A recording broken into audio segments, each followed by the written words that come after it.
Hello everyone, this is Mayank Nagpal, your chemistry teacher, and you are watching me only on your YouTube channel Inspire for You.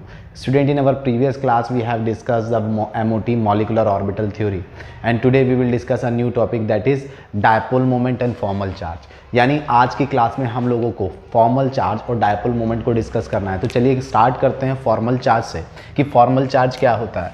तो चलिए start करें अगर हम formal charge से। तो सबसे पहले हम लोग बोलेंगे फॉर्मल चार्ज के केस में कि एक्चुअल में नाम से ही पता लग रहा है। देखिए हमारे पास दो तरीके का चार्ज होता है, एक को हम बोल सकते हैं नॉर्मल चार्ज या कंप्लीट चार्ज, और एक को बोल सकते हैं फॉर्मल चार्ज। फॉर एग्जांपल, जैसे मैंने कहा कि एक मैंने मॉलिक्यूल लिया carbonate CO3 2 negative.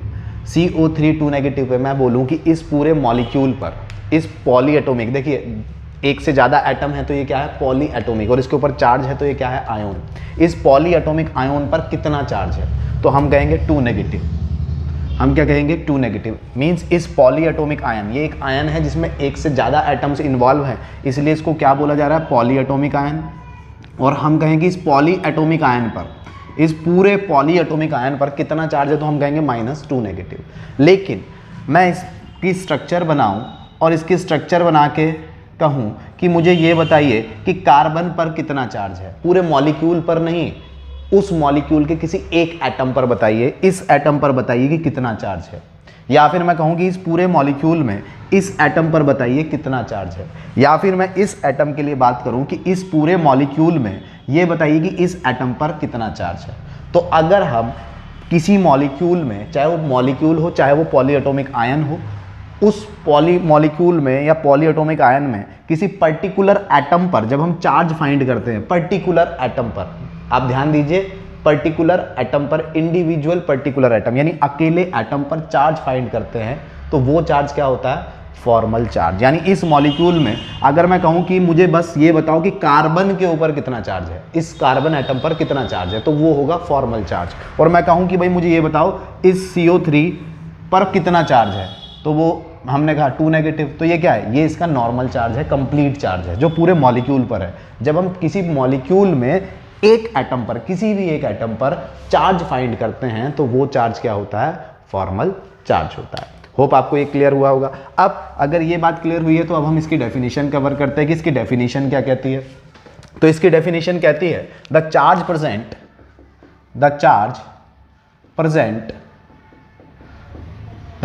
Present on each individual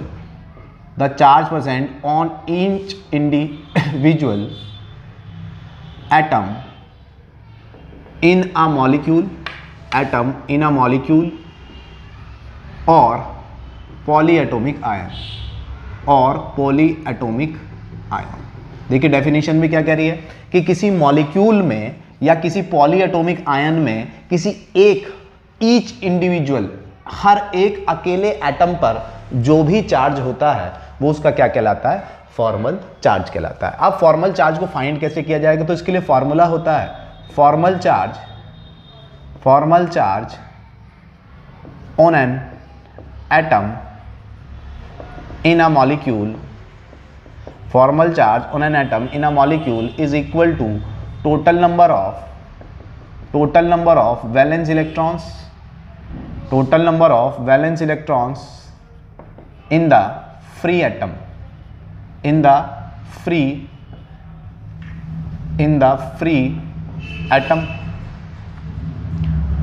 minus total number of electrons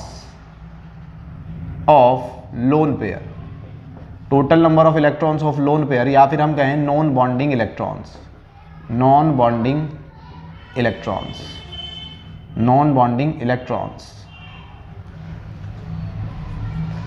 और ये हो गया -12 bonding electrons.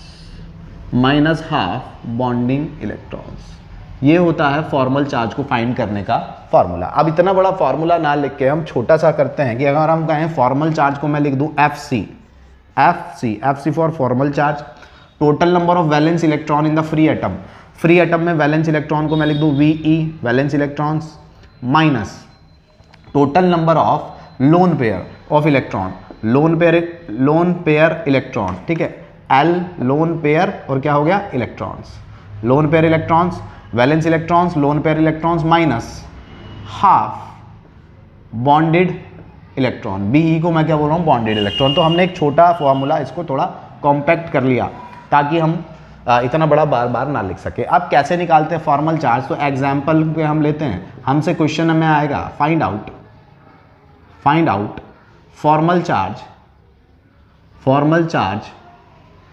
On each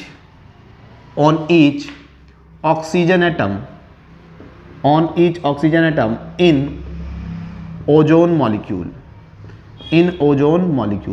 ozone के मॉलिक्यूल में हर ऑक्सीजन पर कितना चार्ज है, पूरे मॉलिक्यूल पर नहीं, तीनों अलग अलग ऑक्सीजन के एटम पर कितना चार्ज है वो बता दीजिए। चलिए स्टार्ट करते हैं। सबसे पहले हम ओजोन की स्ट्रक्चर बनाएंगे। तो ऑक्सीजन को, 3 ऑक्सीजन हमने इस तरीके से अरेंज कर लिए। हमें पता है तीनों ऑक्सीजन के आउटर मोस्ट में कितने कितने इलेक्ट्रॉन्स होते हैं, 6 तो हमने 6 इलेक्ट्रॉन फिल कर दिए, यहाँ रिप्रेजेंट कर दिए। और अब हम बॉन्डिंग करें तो हम कहेंगे कि ये 6 है और इसको 2 इलेक्ट्रॉन्स की रिक्वायरमेंट है, तो ये 2 इलेक्ट्रॉन लेके क्या कर लेगा, ऑक्टेट फुलफिल कर लेगा। इस ऑक्सीजन ने इसके साथ 2 इलेक्ट्रॉन शेयर किए हैं तो ये 2 इलेक्ट्रॉन इसके साथ शेयर करेगा और अपना ऑक्टेट फुलफिल कर लेगा।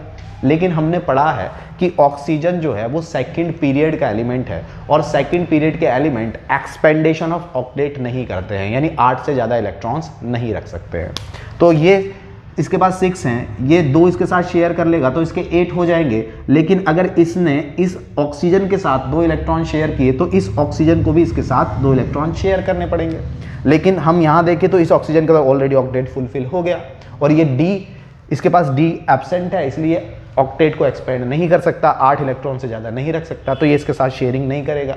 तो अब ये कैसे अटैच होगा, तो ये कैसे अटैच होगा, हमने पढ़ा था एक कोऑर्डिनेट बॉन्ड में एक special type of coordinate bond that is covalent bond, that is coordinate bond. तो ये क्या करेगा, ये अपने दोनों इलेक्ट्रॉन यहाँ उठाकर रख देगा और ये भी यूज़ कर लेगा और ये भी यूज़ कर लेगा। तो इस तरीके से ये दोनों इलेक्ट्रॉन अपने ये यहाँ रख देगा और ये दोनों यूज़ कर लेंगे और इसके भी 8 हो जाएंगे और इसके तो 8 हुए ही पड़े हैं। तो बॉन्डिंग क्या है जरा देखें हम क्या बना, यानी मॉलिक्यूल देखिए आप, मैं यहाँ बना देता हूँ ऑक्सीजन, इन दोनों के बीच में डबल बॉन्ड फॉर्म हुआ, 2 इलेक्ट्रॉन्स की शेयरिंग थी, ये ऑक्सीजन, और यहाँ पर इसने ही अपना लोन पेयर दिया है, इसलिए कैसा बॉन्ड है, कोऑर्डिनेट बॉन्ड और ये ऑक्सीजन, और इस ऑक्सीजन के 6 के 6 लोन पेयर इसी ऑक्सीजन पर है, हमने यहाँ बना दिए 6 के 6 इलेक्ट्रॉन यानी 3 लोन पेयर। यहाँ पर कितना पेयर बचा, 1 लोन पेयर, और यहाँ पर कितना लोन पेयर पे बचा, 2 लोन पेयर। तो हमने 2 लोन पेयर बना दिए ईच एंड एवरी एटम पर, ठीक है। अब वो कहता है कि इस ऑक्सीजन पर बताओ चार्ज, इस ऑक्सीजन पर भी बताओ चार्ज, इस ऑक्सीजन पर भी बताओ चार्ज। तो चार्ज बताने के लिए हम इन ऑक्सीजन को नंबर दे देते हैं। चलिए फर्स्ट, ये है फर्स्ट ऑक्सीजन, ये है सेकंड ऑक्सीजन, ये है थर्ड ऑक्सीजन, ठीक है। अब सब पर निकालते हैं फॉर्मल चार्ज। तो पहले हम निकालेंगे formal charge on first oxygen atom, पहले ऑक्सीजन एटम पर हम फॉर्मल चार्ज निकाल रहे हैं। चलिए निकालते हैं। Formal charge is equal to valence electrons, total number of valence electron in free atom, यानी नॉर्मल किसी एटम में कितने वैलेंस इलेक्ट्रॉन है। तो ऑक्सीजन के पास नॉर्मली कितने वैलेंस इलेक्ट्रॉन्स होते हैं, आउटर मोस्ट में कितने इलेक्ट्रॉन्स होते हैं, 6। तो हो गया वैलेंस इलेक्ट्रॉन्स कितने हो गए, 6 minus lone pair electrons. Loan pair का मतलब जो बॉन्डिंग में पार्टिसिपेट नहीं करे। इस ऑक्सीजन के कितने इलेक्ट्रॉन ऐसे हैं, लोन पेयर नहीं, lone pair electrons. Loan pair तो 2 हैं, इलेक्ट्रॉन्स कितने हैं, 4। तो 4 इलेक्ट्रॉन्स ऐसे हैं जो बॉन्डिंग में पार्टिसिपेट नहीं करे और लोन पेयर की फॉर्म में है। तो 6 माइनस 4, आगे क्या करें, माइनस हाफ बॉन्डिंग इलेक्ट्रॉन्स। कितने बॉन्डेड इलेक्ट्रॉन्स हैं, कितने बॉन्डेड इलेक्ट्रॉन्स हैं का मतलब कि एक्चुअल में कितने इलेक्ट्रॉन्स ऐसे हैं जो बॉन्डेड हैं। तो इस यहाँ पर कितने इलेक्ट्रॉन बॉन्डेड हैं, इस ऑक्सीजन के कितने इलेक्ट्रॉन बॉन्डेड हैं यहाँ पर, 4, ठीक है। तो इंटू 4। अब हम देखें तो इसको सॉल्व करें तो क्या होगा, formal charge is equal to 2 2 जा 4, ठीक है, 2 2 जा 4, और ये क्या होगा 4 माइनस 6, यानी 6 माइनस 6 इक्वल टू जब क्या होगा 0, मीन्स इस पर कितना चार्ज है, कोई चार्ज नहीं है, 0 चार्ज है, 0। मैं यहाँ 0 लिख देता हूँ, ओ ऑक्सीजन मत समझना आप, इसको 0 लिख देता हूँ। तो होप आपको क्लियर हुआ होगा। बॉन्डेड इलेक्ट्रॉन देखिए कितने बॉन्डेड इलेक्ट्रॉन है इसके, यहाँ कितने हैं, एक बॉन्ड में 2 इलेक्ट्रॉन्स होते हैं, तो 2 बॉन्ड में कितने होंगे, 4 इलेक्ट्रॉन्स होंगे, ठीक है। आप इसका एक बार स्क्रीनशॉट ले लीजिए, मैं हट जाता हूँ, उसके बाद हम इस एटम पर और इस एटम पर भी डिस्कस करेंगे, स्पेस नहीं है इसलिए पहले आप इसका स्क्रीनशॉट ले लीजिए इसका स्क्रीनशॉट। तो आपने ये स्क्रीनशॉट ले लिया होगा। चलिए आगे बढ़ते हैं। अगर आपने ये स्क्रीनशॉट ले लिया है सारा, तो मैं इस स्ट्रक्चर को तो नहीं मिटा रहा हूँ और फर्स्ट वाला फॉर्मल चार्ज भी नहीं मिटा रहा हूँ और ये भी नहीं मिटा रहा हूँ, मैं यहाँ से ये कंडीशन मिटा रहा हूँ, ठीक है, ताकि आपको अभी थोड़ा और समझ में आए। ये फर्स्ट इलेक्ट्रॉन पर हमने ऑक्सीजन पर चार्ज निकाल लिया। अब सेकंड की बात करेंगे। सेकंड वाले के लिए क्या फॉर्मूला लगाएंगे, वही formal charge on second oxygen. Formal charge on second oxygen atom पर बात करें तो क्या होगा बच्चों, फॉर्मूला है हमारे पास, formal charge is equal to valence electron. Oxygen के वैलेंस इलेक्ट्रॉन्स तो 6 ही होते हैं, तो 6 minus total number of lone pair of electron. कितने लोन पेयर बचे हैं, लोन पेयर तो एक है और इलेक्ट्रॉन कितने हैं, 2, तो हमने लिखा -2, आगे minus half bonding electrons. Bonding electrons देखिए, 2 बॉन्ड तो यहाँ बनाए हैं, यानी बॉन्डिंग इलेक्ट्रॉन 2 बॉन्ड यहाँ बनाए तो कितने इलेक्ट्रॉन है, 2 बॉन्ड में कितने इलेक्ट्रॉन यूज होंगे, 4, और 1 बॉन्ड यहाँ बनाया है तो 1 बॉन्ड में कितने इलेक्ट्रॉन्स यूज होंगे, 2, तो 4 यहाँ पर और 2 यहाँ पर, 6 इलेक्ट्रॉन्स, 2 3 जा 6, और आप इसे फॉर्मल चार्ज यहाँ देखोगे तो 6 माइनस 5 इक्वल टू 1, यानी इस वाले ऑक्सीजन पर 1 का मतलब 1 पॉजिटिव है। कितना चार्ज है सेकंड ऑक्सीजन पर, कितना चार्ज है, 1 पॉजिटिव। अब बारी आती है यहाँ पर थर्ड ऑक्सीजन पर, तो चलिए देखते हैं formal charge on third oxygen. Formal charge on third oxygen, अगर थर्ड ऑक्सीजन पर फॉर्मल चार्ज निकालें तो क्या होगा, formal charge is equal to valence electron. Oxygen के वैलेंस इलेक्ट्रॉन्स कितने होते हैं, 6 माइनस, ठीक है, लोन पेयर ऑफ इलेक्ट्रॉन 1 2 3 4 5 6, तो -6 माइनस हाफ, ठीक है। अब बॉन्डेड इलेक्ट्रॉन कितने हैं भाई, कितने बॉन्ड बना रहा है ये, तो बॉन्डेड इलेक्ट्रॉन तो केवल यहाँ 2 हैं, जो इस और इस ऑक्सीजन के बीच में कितने बॉन्डेड इलेक्ट्रॉन हैं, 2, तो इनटू 2, तो क्या होगा 2 1 जा 2, तो ये माइनस के 6 और माइनस का 1 हो जाएगा। Formal charge is equal to 6 minus 7 is equal to -1, means इस ऑक्सीजन पर कितना फॉर्मल चार्ज है, -1, इस ऑक्सीजन पर कितना पॉजिटिव चार्ज, कितना चार्ज है, पॉजिटिव, इस पर कितना है, 0। और अगर मैं कहूँ पूरे मॉलिक्यूल पर क्या था, तो पूरे मॉलिक्यूल पर तो कोई भी चार्ज नहीं दिख रहा, क्यों, क्योंकि इस पॉजिटिव ने इस नेगेटिव को कैंसिल आउट कर दिया, इस पॉजिटिव ने इस नेगेटिव को कैंसिल आउट कर दिया, तो पूरे मॉलिक्यूल पर चार्ज क्या आया, कुछ भी नहीं। लेकिन अगर हम पर्टिकुलर एटम पर चार्ज निकालें तो हमने देखा कि एक एटम पर पॉजिटिव आ रहा है, दूसरे एटम पर नेगेटिव आ रहा है और तीसरे एटम पर कोई भी चार्ज नहीं है।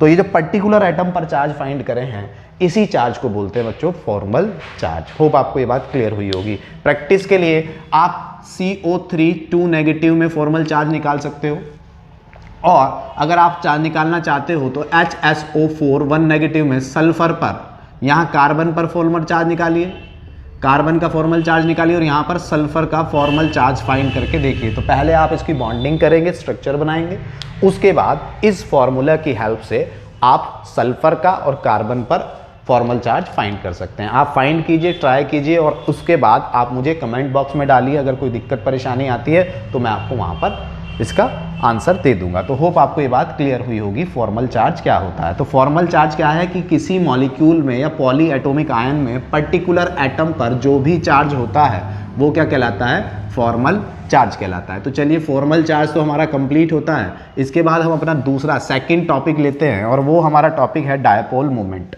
अब डायपोल मोमेंट क्या है, देखिए नाम से ही समझ में आ रही है एक बात कि डायपोल यानी एक्चुअल में अगर कोई मॉलिक्यूल ऐसा है जिसमें 2 पोल बन रहे हैं, एक पॉजिटिव और एक नेगेटिव, और इन पोल की वजह से इस मॉलिक्यूल में मूवमेंट हो रहा है, इस मॉलिक्यूल में मूवमेंट हो रहा है, यानी इधर से उधर हल्का फुल्का सा वो मूव कर रहा है, स्लाइटली मूव कर रहा है किसी पोल की तरफ, तो यही क्या है, डायपोल मूवमेंट है।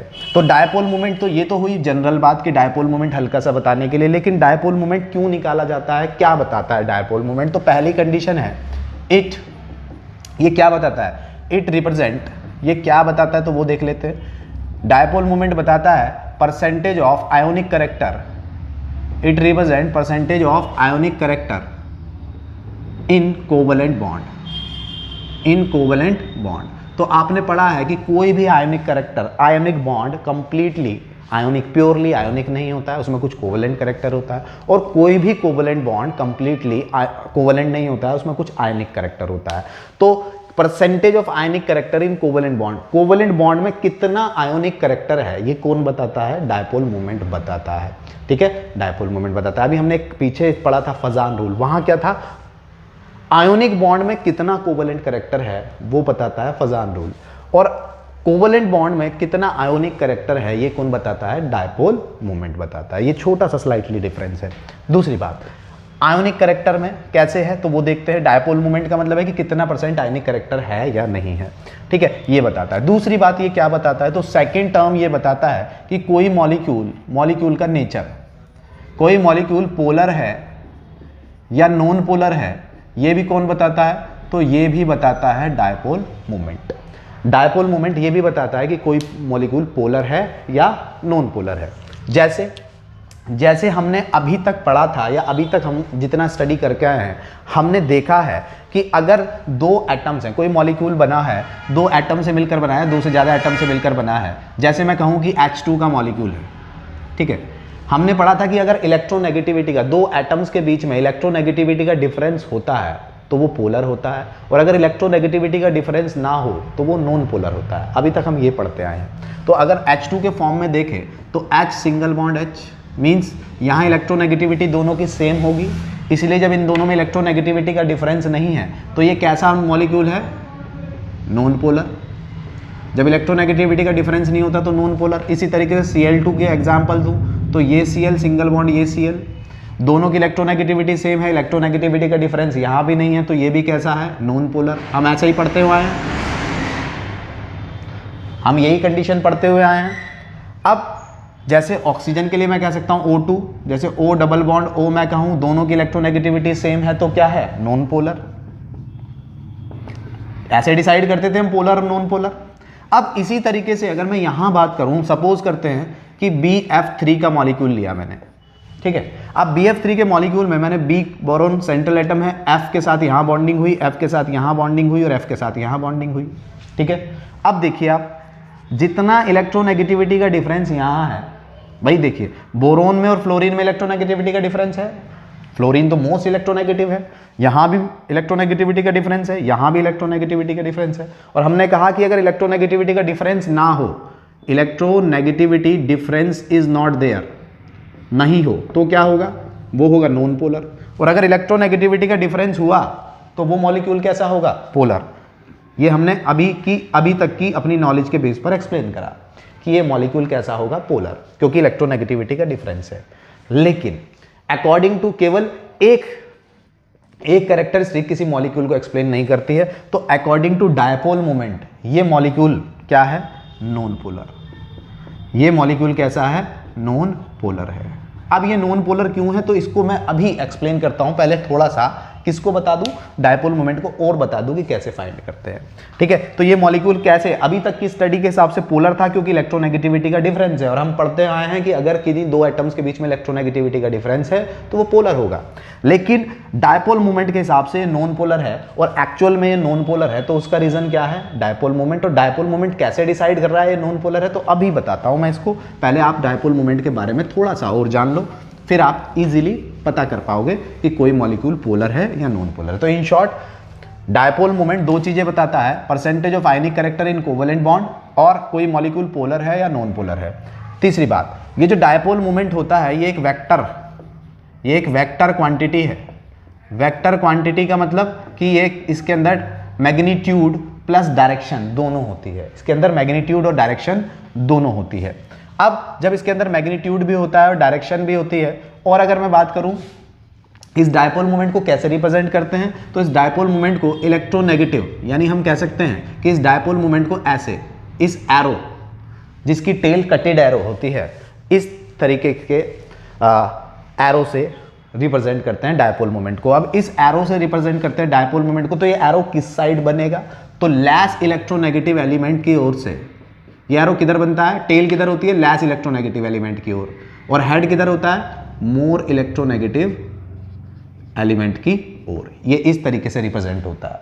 अगर कहीं पर लोन पेयर है, मैं यहां पर एक बात और बता देता हूं, अगर किसी मॉलिक्यूल पर लोन पेयर है, फॉर एग्जाम्पल जैसे मैंने कहा कि कोई मेटल है या कोई नॉन मेटल है M, और उसके पास एक लोन पेयर है, सपोज करते हैं लोन पेयर इस डायरेक्शन में है, तो अगर इस डायरेक्शन में है तो हमेशा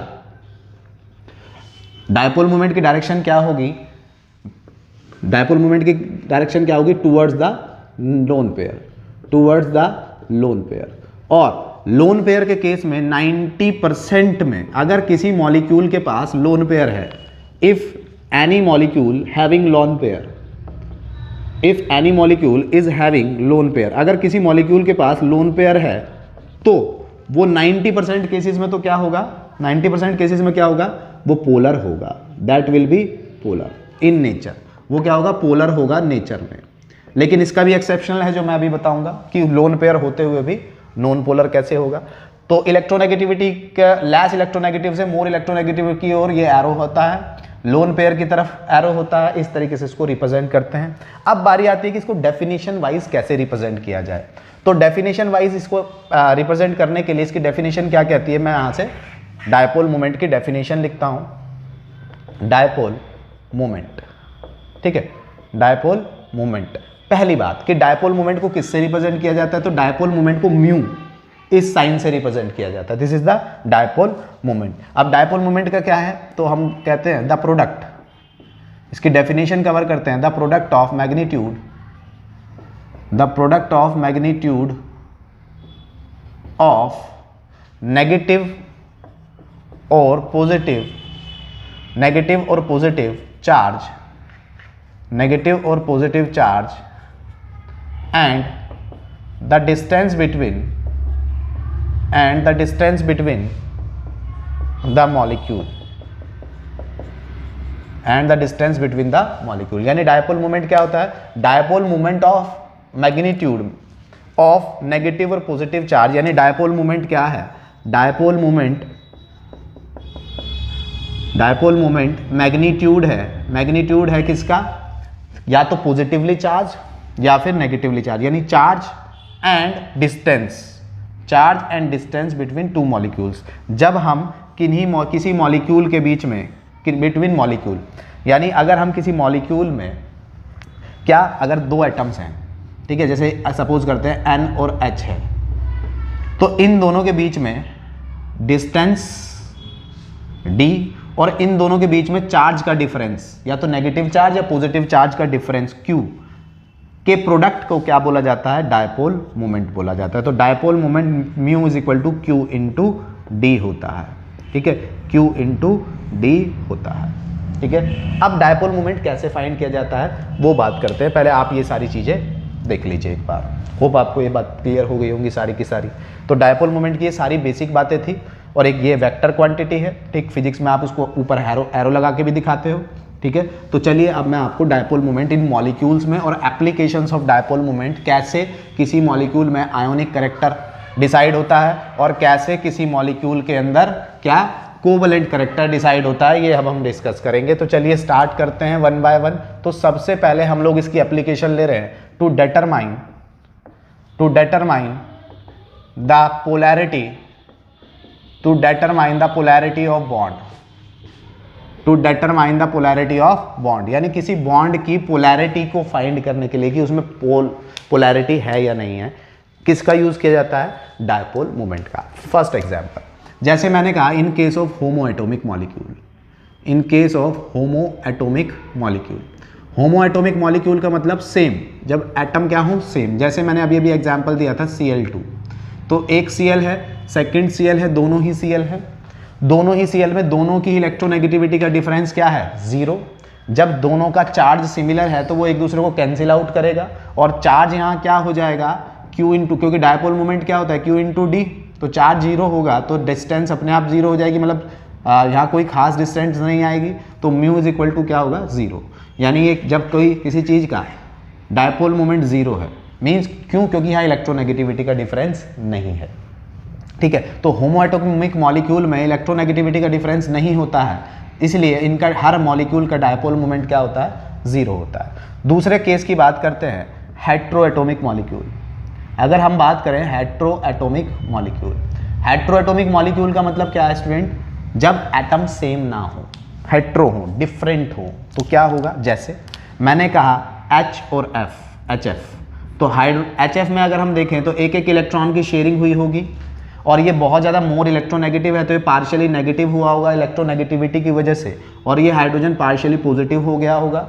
अब ये हो गया, और हमने कहा है कि डायपोल मोमेंट क्या होता है, डायपोल मोमेंट होता है चार्ज इनटू डिस्प्लेसमेंट यानी डिस्टेंस। तो एक्चुअल में, और डायपोल मोमेंट को कैसे रिप्रेजेंट करते हैं, तो मैंने कहा था लेस इलेक्ट्रोनेगेटिव एलिमेंट्स की तरफ से किधर की ओर, मोर इलेक्ट्रोनेगेटिव एलिमेंट की ओर। तो आप देखिए इसका पोल किधर की ओर बन रहा होगा, यानी ये मॉलिक्यूल पूरा किधर की ओर खींच रहा होगा, लेस इलेक्ट्रोनेगेटिव से मोर इलेक्ट्रोनेगेटिव की ओर। तो इसमें डायपोल मोमेंट कैसे दिखाएंगे, ऐसे, यानी इस मॉलिक्यूल का कोई ना कोई डिस्टेंस उधर की ओर बढ़ रही है और चार्ज भी, नेगेटिव चार्ज भी उधर बढ़ रहा है। तो यहाँ डायपोल मोमेंट, इसका डायपोल मोमेंट क्या होगा, जीरो नहीं होगा, इसका कुछ ना कुछ डायपोल मोमेंट होगा। और अगर इसका कुछ ना कुछ डायपोल मोमेंट होगा तो ये मॉलिक्यूल कैसा है, पोलर। तो हो गया डिसाइड। अगर किसी मॉलिक्यूल में डायपोल मोमेंट यानी इलेक्ट्रोनेगेटिविटी का डिफरेंस नहीं होता है तो वहाँ डायपोल मोमेंट जीरो आता है, और अगर वहाँ डायपोल मोमेंट जीरो आता है तो वो मॉलिक्यूल होते हैं नॉन पोलर। लेकिन अगर किसी मॉलिक्यूल में इलेक्ट्रोनेगेटिविटी का डिफरेंस है तो डायपोल मोमेंट लेस इलेक्ट्रोनेगेटिव से मोर इलेक्ट्रोनेगेटिव की ओर रिप्रेजेंट किया जाता है इस एरो से, और वहाँ पर डायपोल मोमेंट की वैल्यू जीरो नहीं आती है। और अगर डायपोल मोमेंट की वैल्यू जीरो नहीं आती है तो वो मॉलिक्यूल क्या होता है, पोलर। तो HF क्या है, एक पोलर। अगर मैं यहाँ बात करूँ कि HF पोलर है तो बताइए HCl क्या होगा। H और Cl में भी यही केस है, दोनों में इलेक्ट्रोनेगेटिविटी, ये मोर इलेक्ट्रोनेगेटिव है, ये पार्शियली नेगेटिव, ये पार्शियली पॉजिटिव, और डायपोल मोमेंट इस डायरेक्शन में मूव करेगा तो यहाँ डायपोल मोमेंट की value not equal to zero, greater than zero होगी, और ये भी क्या होगा, पोलर। इसी तरीके से मैं कहूँ HBr क्या होगा, तो ये भी पोलर होगा। HI क्या होगा, ये भी पोलर होगा। अब यहाँ से क्वेश्चन क्या बनता है, तो क्वेश्चन ये बनेगा कि बताइए इन सब में, हेटेरोटॉमिक मॉलिक्यूल में सबसे ज़्यादा पोलर कौन होगा। ठीक है, जैसे HCl, HBr, HI और HF, ठीक है, इन सब में बताइए सबसे ज़्यादा पोलर। ये तो पता लग गया कि ये पोलर है डायपोल मोमेंट से, क्योंकि इलेक्ट्रोनेगेटिविटी का डिफरेंस है, और इलेक्ट्रोनेगेटिविटी का डिफरेंस होने की वजह से dipole moment less electronegative element से मोर इलेक्ट्रोनेगेटिव एलिमेंट की ओर होता है, यानी उधर की ओर मूव करता है। चार्ज भी एक तरफ ज़्यादा हो जाता है और डिस्टेंस भी बढ़ जाती है, जिससे डायपोल मोमेंट बढ़ जाता है, क्योंकि डायपोल मोमेंट एक्चुअल में क्या है, mu is equal to Q into t. ठीक, लेकिन अब यहाँ देखें तो यहाँ कैसे फाइंड करेंगे। तो देखिए यहाँ अगर ऐसा केस आता है तो आप ये समझिए कि आपको एक ट्रिक बता रहा हूं, और वो ट्रिक ये है कि डायपोल मोमेंट, हम लिख रहा हूं, डायपोल मोमेंट डायरेक्टली प्रोपोर्शनल होता है इलेक्ट्रोनेगेटिविटी के। आप क्या फाइंड करो, क्या देखोगे, electronegativity means dipole moment directly proportional to electronegativity. इसे बॉक्स में बंद कर लेना नोट करके। तो अगर हम कहें कि more the electronegativity more will be the dipole moment. अब हमें यहां देखना है, हाइड्रोजन तो सारे एटम में कॉमन है, बचा कौन, FCl, Br, I, ये सारे बचे। इन सब में सबसे ज्यादा इलेक्ट्रोनेगेटिव कौन होता है, फ्लोरीन। तो हमने क्या कहा, अगर इलेक्ट्रोनेगेटिविटी ज्यादा है तो डायपोल मोमेंट भी क्या होगा, ज्यादा होगा। तो डायपोल मोमेंट अगर हम इंक्रीजिंग ऑर्डर लगाते हैं, increasing order of polarity, increasing order of polarity यानी सबसे ज्यादा पोलर कौन है, या मैं कहूं कि increasing order of dipole moment, तो क्या होगा, जिसका इलेक्ट्रोनेगेटिविटी जितनी ज्यादा वो उतना ज्यादा पोलर और वो उतना ज्यादा डायपोल मोमेंट शो करेगा। तो इलेक्ट्रोनेगेटिविटी सबसे ज्यादा किसकी होती है, फ्लोरीन की, उससे कम क्लोरीन की, उससे कम Br की, और सबसे कम आयोडीन की। तो आयोडीन के अंदर, HI के अंदर सबसे कम पोलैरिटी होगी। उसके बाद या हम कहें डायपोल मोमेंट कम होगा, उसके बाद HBr, उसके बाद HCl, और सबसे ज्यादा डायपोल मोमेंट किस में होगा, HF। तो इस तरीके से हम डिसाइड कर लेते हैं डायपोल मोमेंट। होप आपको पहला कंसेप्ट क्लियर हुआ होगा डायपोल मोमेंट का। आप इसको देखो, इसका स्क्रीनशॉट लो, फिर आगे बढ़ रहे हैं, देखिए इसको। तो होप आपने ये स्क्रीनशॉट ले लिया होगा। अब हम आगे बढ़ते हैं। अगर ये डायपोल मोमेंट की फर्स्ट एप्लीकेशन थी कि हम कैसे पोलैरिटी को क्या करते हैं, पोलैरिटी को डिफाइन करते हैं किसी मॉलिक्यूल के अंदर। अब हम सेकंड बात करने वाले हैं कि मॉलिक्यूल अगर सिमेट्रिकल है तो क्या डायपोल मोमेंट उसमें होगा या नहीं होगा, उसमें पोलैरिटी होगी या नहीं होगी। तो in case of symmetric molecule, in case of symmetric molecule. अब सिमेट्रिक मॉलिक्यूल क्या होता है तो वो हम बात करेंगे। सिमेट्री मॉलिक्यूल का मतलब होता है बच्चों, अगर उसको मिरर, यानी एक मॉलिक्यूल जैसे A है, ये A एटम है, और मैं यहाँ पर मिरर लगा दूँ, और मिरर लगाने पर इसकी इमेज कैसी बनेगी, ऐसे। आप इसे ऐसे और ऐसे दोनों सिमिलर है तो दिस इज सिमेट्रिकल, यानी इस मिरर के दोनों साइड जब सेम होता है, यानी बॉन्ड के दोनों साइड अगर मॉलिक्यूल सेम है तो ये क्या है, सिमेट्रिकल। जैसे इस बॉन्ड के दोनों साइड सेम मॉलिक्यूल है तो सिमेट्रिकल। बॉन्ड के दोनों साइड अगर मॉलिक्यूल सेम ना हो तो ये क्या हो जाएगा, अनसिमेट्रिकल। इस साइड कुछ और एटम है, एक कार्बन 2 हाइड्रोजन है, इस साइड क्या है 5 हाइड्रोजन 2 कार्बन है, तो ये अनसिमेट्रिकल है। तो सिमेट्रिकल और अनसिमेट्रिकल का मतलब आप समझ गए होंगे कि बॉन्ड के दोनों साइड अगर मॉलिक्यूल सेम है तो सिमेट्रिकल, और बॉन्ड के दोनों साइड अगर मॉलिक्यूल सेम नहीं है तो अनसिमेट्रिकल। एग्जाम्पल से देते हैं, जैसे पहला एग्जाम्पल, फर्स्ट एग्जाम्पल CO2 का देता हूँ। CO2 में अगर मैं बात करूँ तो इसकी बॉन्डिंग होगी C double bond O, C double bond O, इस तरीके से बॉन्डिंग होगी। अब हम देखें तो कार्बन और ऑक्सीजन में इलेक्ट्रोनेगेटिविटी का डिफरेंस है, और अगर इलेक्ट्रोनेगेटिविटी का डिफरेंस है तो इसका डायपोल मोमेंट किधर होगा, यानी ये पार्शियली नेगेटिव होगा, ये पार्शियली पॉजिटिव होगा। ये इन दोनों में भी डिफरेंस है तो पार्शियली नेगेटिव होगा और ये वाला पार्शियली पॉजिटिव होगा। अब डायपोल मोमेंट किधर को दिखाते हैं, मोर इलेक्ट्रोनेगेटिव की ओर। इन दोनों में मोर इलेक्ट्रोनेगेटिव कौन है, ये, तो डायपोल मोमेंट इस डायरेक्शन में, यानी मॉलिक्यूल इधर की ओर जा रहा है।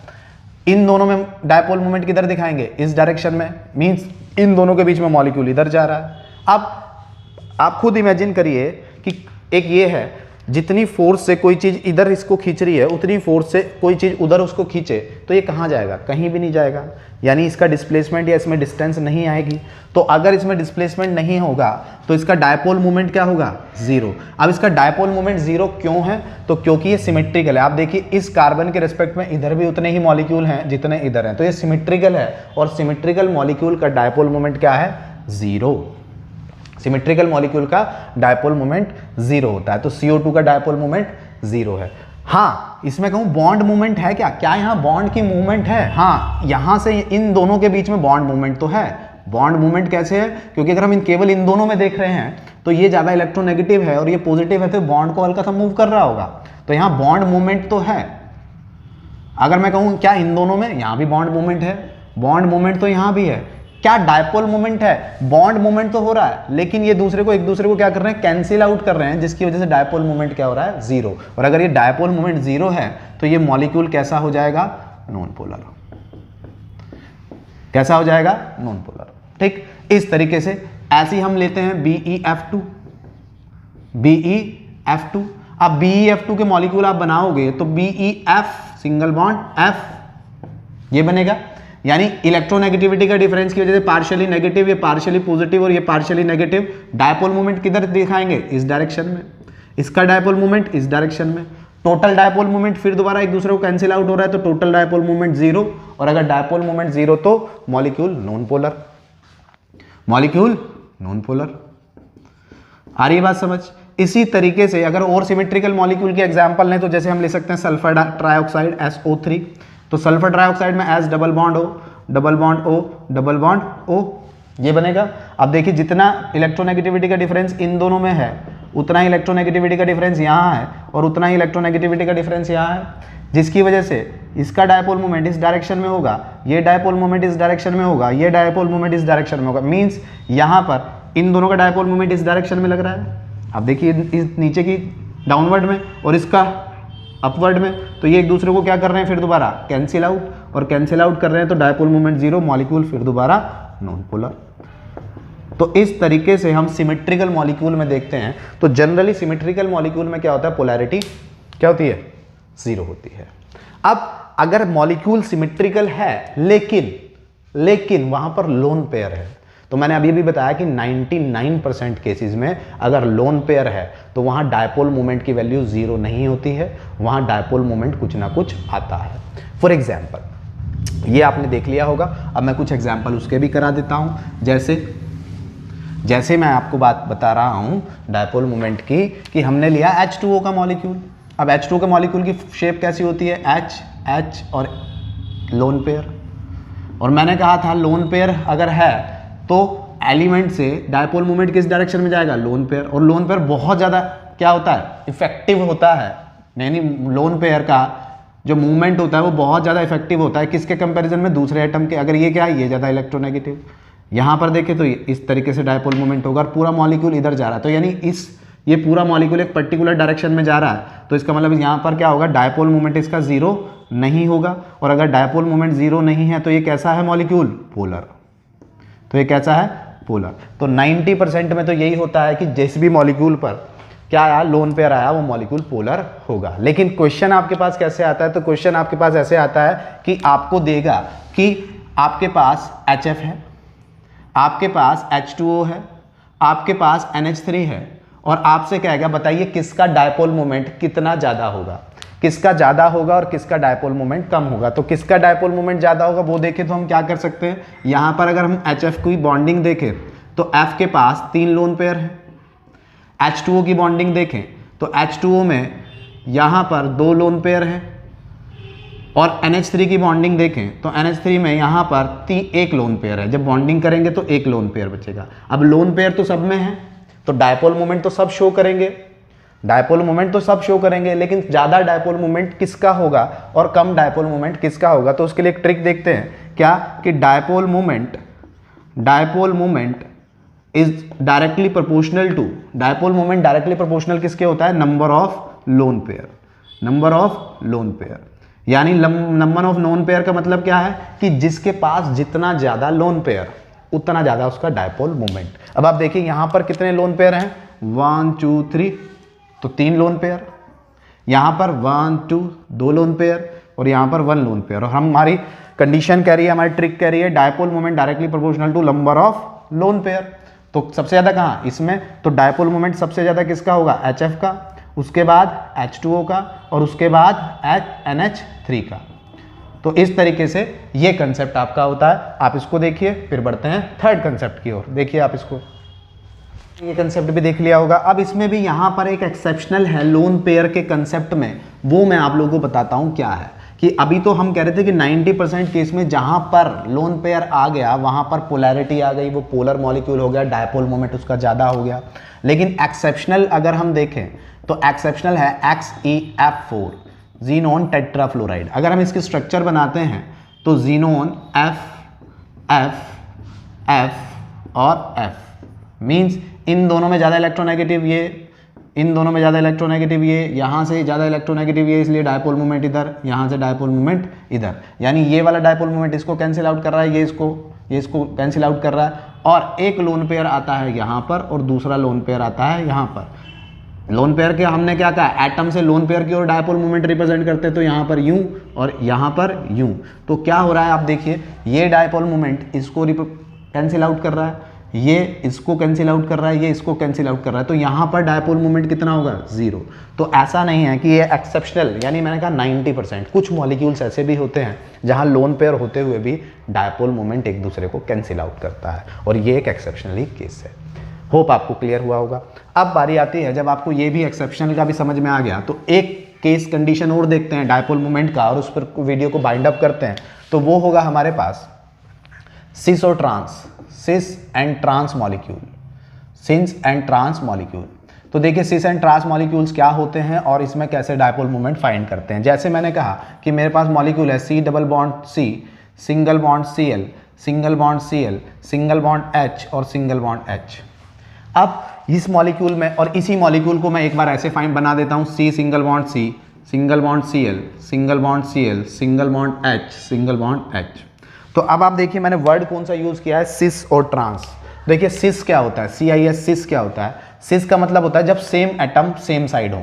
ये Cl एक सेम साइड है, ये H सेम साइड है। जब सेम एटम सेम साइड तो ये मॉलिक्यूल है सिस, ये क्या है, सिस। और जब सेम एटम डिफरेंट साइड हो, अपोजिट साइड हो, ये यहाँ है तो ये यहाँ है, ये यहाँ है तो ये यहाँ है, ये क्या होता है, ट्रांस। और मॉलिक्यूल सेम है बच्चों, ये मॉलिक्यूल तो ये है C2H2Cl2, ठीक है, C2H2, ये भी, इसका फार्मूला भी यही है और इसका फार्मूला भी यही है। और ये दोनों जब फार्मूला सेम हो और स्ट्रक्चर अलग अलग आए तो ये कहलाते हैं आइसोमर। लेकिन ये कैसा आइसोमर है, ये है सिस आइसोमर। सिस का मतलब इसमें दोनों मॉलिक्यूल सेम साइड है, और ये ट्रांस आइसोमर, इसमें एटम अपोजिट साइड है, ठीक। अब सिस और ट्रांस में कहते हैं कि कौन ज़्यादा पोलर होगा, किसका डायपोल मोमेंट ज़्यादा होगा। तो आप देखिए इन दोनों में मोर इलेक्ट्रोनेगेटिव कौन है, ये, तो ये पार्शियली नेगेटिव, ये पार्शियली पॉजिटिव, इसी तरीके से पार्शियली पॉजिटिव, ये पार्शियली नेगेटिव। अब ये इन दोनों में डायपोल मोमेंट कैसे रिप्रेजेंट होगा, यूं, क्योंकि क्या है, इलेक्ट्रोनेगेटिव की ओर डायपोल मोमेंट रिप्रेजेंट करते हैं, तो यानी मॉलिक्यूल इधर की ओर मूव कर रहा है, यहाँ पर मॉलिक्यूल इधर की ओर मूव कर रहा है। इन दोनों में देखें तो मॉलिक्यूल इधर जाएगा क्योंकि इन दोनों में इलेक्ट्रोनेगेटिविटी कार्बन की ज़्यादा है, इन दोनों में इलेक्ट्रोनेगेटिविटी कार्बन की जाता है। तो आप देखिए ये मॉलिक्यूल पूरा किधर जा रहा है, एक पर्टिकुलर डायरेक्शन में, ये ऊपर और ये फिर ऊपर। तो एक्चुअल में मॉलिक्यूल एक पर्टिकुलर डायरेक्शन में जा रहा है, तो यहाँ डायपोल मोमेंट जीरो तो नहीं होगा, और अगर डायपोल मोमेंट जीरो नहीं होगा तो इस मॉलिक्यूल का कुछ ना कुछ डायपोल मोमेंट होगा। तो ये मॉलिक्यूल तो डायपोल मोमेंट शो करेगा, ठीक है, और पोलर होगा। अब यहां देखें, क्या ये मॉलिक्यूल डायपोल मोमेंट शो करेगा या इसका डायपोल मोमेंट, देखिए इन दोनों में इलेक्ट्रोनेगेटिव कौन, ये, तो डायपोल मोमेंट इस डायरेक्शन में। इन दोनों में इलेक्ट्रोनेगेटिव कौन, ये, तो डायपोल मोमेंट इस डायरेक्शन में। इन दोनों में इलेक्ट्रोनेगेटिव कौन, डायपोल मोमेंट इस डायरेक्शन में। इन दोनों में कार्बन, डायपोल मोमेंट। अब ये इधर जा रहा है तो ये इधर जा रहा है, ये इसको कैंसिल आउट कर रहा है, ये इधर जा रहा है तो ये इधर आ रहा है, ये इसको कैंसिल आउट कर रहा है। तो यहाँ डायपोल मोमेंट क्या होगा, जीरो, ठीक है। तो यहाँ ट्रांस डायपोल मोमेंट शो नहीं करते हैं, cis trans dipole moment show करते हैं, ठीक है। ये भी क्लियर हुआ होगा। लेकिन 99% केसेस में कहीं पर इसका रिवर्स भी हो जाता है। जैसे एक्सेप्शनल भी बता देता हूँ। एक्सेप्शन क्या है तो वो देख लीजिए। एक्सेप्शन में हम कहेंगे कि हमारे पास एक मॉलिक्यूल है CH3 single bond C double bond C single bond Cl single bond H और सिंगल बॉन्ड H, और इसी का दूसरी स्ट्रक्चर बनाएं तो C double bond C single bond H single bond H single bond Cl single bond CH3, ठीक है। अब देखिए यहाँ दो हाइड्रोजन है और दोनों सेम साइड है, दोनों सेम साइड है तो ये है सिस, और यही दो हाइड्रोजन एक दूसरे के अपोजिट साइड है तो ये है ट्रांस, ये है ट्रांस। अब इन दोनों में इलेक्ट्रोनेगेटिव कौन ज़्यादा, ये तो डायपोल मोमेंट इधर, यहाँ पर ये कार्बन ज़्यादा तो डायपोल मोमेंट इधर। इन दोनों में इलेक्ट्रोनेगेटिव कौन ज़्यादा, डायपोल मोमेंट इधर, यहाँ पर इधर। अब क्या हो रहा है, देखिए आप, ये वाला डायपोल मोमेंट इस वाले डायपोल मोमेंट को कैंसिल आउट कर रहा है, लेकिन ये भी इस डायरेक्शन में जा रहा है और ये इस डायरेक्शन में जा रहा है। तो इसका मतलब क्या है, ये तो डायपोल मोमेंट शो कर रहा है, यहाँ डायपोल मोमेंट की वैल्यू जीरो नहीं होगी। डायपोल मोमेंट सिस तो कर ही रहा है, तो हमें पता ही है, सिस तो ऊपर भी देखा, ट्रांस की देख रहे हैं। ट्रांस में देखो आप, इन दोनों में इलेक्ट्रोनेगेटिविटी इसकी ज़्यादा, इसलिए डायपोल मोमेंट इस डायरेक्शन में। इन दोनों में इलेक्ट्रोनेगेटिविटी इसलिए ज़्यादा, इस डायरेक्शन में, ठीक है। इन दोनों में इलेक्ट्रोनेगेटिविटी कार्बन की ज़्यादा तो ये डायपोल मोमेंट इस डायरेक्शन में। इन दोनों में इलेक्ट्रोनेगेटिविटी इसकी ज़्यादा तो डायपोल मोमेंट इस डायरेक्शन में। ये दोनों तो एक दूसरे को फिर दोबारा कैंसिल आउट कर दिए। लेकिन इस बार ट्रांस में भी क्या हो रहा है, मॉलिक्यूल एक पर्टिकुलर डायरेक्शन में जा रहा है, और अगर पर्टिकुलर डायरेक्शन में जा रहा है तो डायपोल मोमेंट कुछ ना कुछ होगा। मीन्स ट्रांस का हमेशा डायपोल मोमेंट जीरो हो ऐसा नहीं होता है। तो this is the exceptional in cis and trans molecule. तो होप आपको ये डायपोल मोमेंट का कंसेप्ट क्लियर हुआ होगा। आपको प्रैक्टिस के लिए कुछ क्वेश्चन दे देता हूँ, आप देखिए, इसको एक बार स्क्रीनशॉट ले लीजिए, लेना है तो, ठीक है। एक दो क्वेश्चन दे देता हूँ प्रैक्टिस के लिए, आप मुझे बताना, चेक करना क्या होगा क्या नहीं होगा, होगा तो क्यों होगा, नहीं होगा तो क्यों नहीं होगा। जैसे मैं आपको एग्जांपल दे रहा हूँ PCl5 का, आप इसमें चेक करना डायपोल मोमेंट, SF6 का आप इसमें चेक करना डायपोल मोमेंट, CCl4 का आप इसमें डायपोल मोमेंट चेक करना, CH4 का आप इसमें डायपोल मोमेंट चेक करना। तो कर सकते हो आप डायपोल मोमेंट चेक। कैसे, मॉलिक्यूल की स्ट्रक्चर बनाइए। PCl5 की कैसे सीखी थी हमने स्ट्रक्चर, ट्रायगोनल बायपिरामिडल होती है या नहीं, तो ये बन गई ट्रायगोनल बायपिरामिडल। अब अभी भी देखा था जब तीन बॉन्ड थे तो क्या होगा, ये इस डायरेक्शन में, ये इस डायरेक्शन में, क्योंकि दोनों में इलेक्ट्रोनेगेटिविटी ये है ज़्यादा है, और ये इस डायरेक्शन में, तो ये इस डायरेक्शन में जा रहा है, ये इस डायरेक्शन, ये इसको कैंसिल आउट कर रहा है। इसी तरीके से इन दोनों में इलेक्ट्रोनेगेटिव, ये इस डायरेक्शन में और ये इस डायरेक्शन में, ये दोनों इसको कैंसिल आउट कर रहे हैं और ये इसको कैंसिल आउट कर रहा है। तो यहाँ टोटल डायपोल मोमेंट क्या होगा, जीरो। टोटल डायपोल मोमेंट क्या होगा, जीरो। तो आप इसी तरीके से यहाँ चेक कीजिए, SF6 ऑक्टाहेड्रल शेप बनेगी, CCl4 टेट्राहेड्रल शेप बनेगी, CH4 टेट्राहेड्रल शेप बनेगी, और उसमें डायपोल मोमेंट आप चेक करिए। कैसे चेक करेंगे, तो जिसकी इलेक्ट्रोनेगेटिविटी ज़्यादा उसकी तरफ डायपोल मोमेंट, उसकी तरफ मॉलिक्यूल मूव करेगा। तो इस तरीके से किसी कोवलेंट बॉन्ड में कितना आयनिक कैरेक्टर होता है, डायपोल मोमेंट बताता है। साथ ही डायपोल मोमेंट, कोई मॉलिक्यूल पोलर होगा या नॉन पोलर होगा, वो भी डायपोल मोमेंट के थ्रू हम डिसाइड कर सकते हैं। मैंने आपको ट्रिक बताई कि आपको अगर इलेक्ट्रोनेगेटिविटी का कंसेप्ट देखना है तो वहाँ आप dipole moment directly proportional to electronegativity होता है, dipole moment directly proportional to number of lone pair होता है, ठीक है। तो ये भी आप लोगों को बता दिया। ऑर्थोमेटा पैरा वाला पोजीशन भी आती है, तो ऑर्थोमेटा पैरा पोजीशन मैं आपको नहीं बता रहा हूँ, ये मैं आपको बताऊँगा कहाँ पर, ऑर्गेनिक के अंदर। तो चलिए मिलता हूँ आपसे नेक्स्ट वीडियो में। Thank you very much.